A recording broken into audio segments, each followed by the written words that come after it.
आज के हम लोग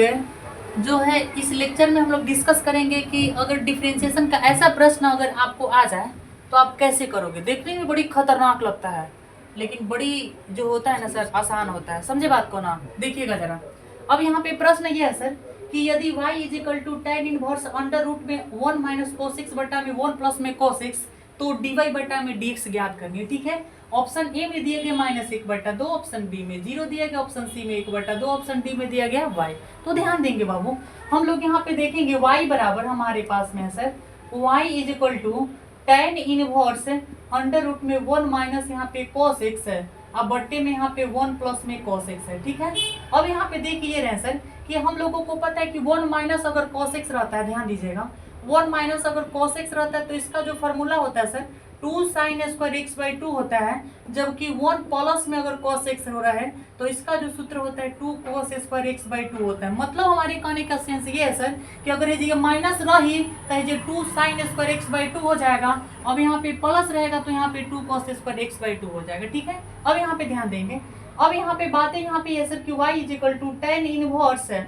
अब यहाँ पे 1 माइनस cos x है, इसके स्थान पे हम लोग लिखेंगे 2 sin स्क्वायर x बाई 2, अब बट्टे में यहाँ पे क्या हो जाएगा 1, अब यहाँ पे 1 प्लस में cos x है, इसका फॉर्मूला जो होता है सर 2 cos स्क्वायर यहाँ पे x बाई 2 होता है, तो 2 से 2 खत्म हो जाएगा, तो यहाँ पे बचेगा y is equal to tan inverse है, अब यहाँ पे साइन स्क्वायर बट्टा में cos स्क्वायर का मतलब होता है सर tan a स्क्वायर यहाँ पे x बाई 2 हो जाएगा। तो ध्यान देंगे स्क्वायर से स्क्वायर रूट खत्म हो जाएगा, तो y इज इक्वल टू हमारे पास में बचेगा tan इनवर्स है, अब यहाँ पे क्या हो जाएगा tan x बाई 2 हो जाएगा। तो ध्यान देंगे हम लोग कि जैसे कि ITF में हम लोग पढ़े हैं सर, ITF में पढ़े हैं मतलब दूसरा का चैप्टर में हम लोग ये फॉर्मूला पढ़े हैं कि tan इनवर्स अगर tan अगर x रहे तो उसका वैल्यू किसके बराबर होता है, x के। मतलब यहाँ पे ये tan इनवर्स है, ये tan ये पूरा टोटल x का काम कर रहा है। तो यहाँ पे एक मिनट ध्यान दीजिएगा सर, यहाँ पे देखने वाली बात यहाँ पे है कि x का काम x बाई 2 कर रहा है, तो हमारे पास में y बराबर क्या हो जाएगा x बाई 2। अब ध्यान देंगे कि y बराबर जब x बाई 2 हो गया तो इसको हम लोग 1/2 मल्टीप्लाई 1 x लिख सकते हैं ना।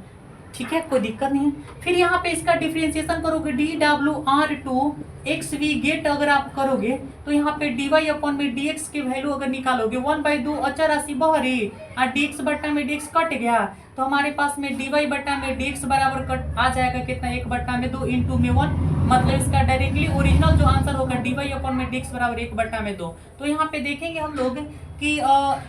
dy बाई dx का वैल्यू 1/2, ऑप्शन कौन सा है सर, तो ऑप्शन नंबर सी हो जाएगा। ओके, ठीक है, ओके, क्लियर।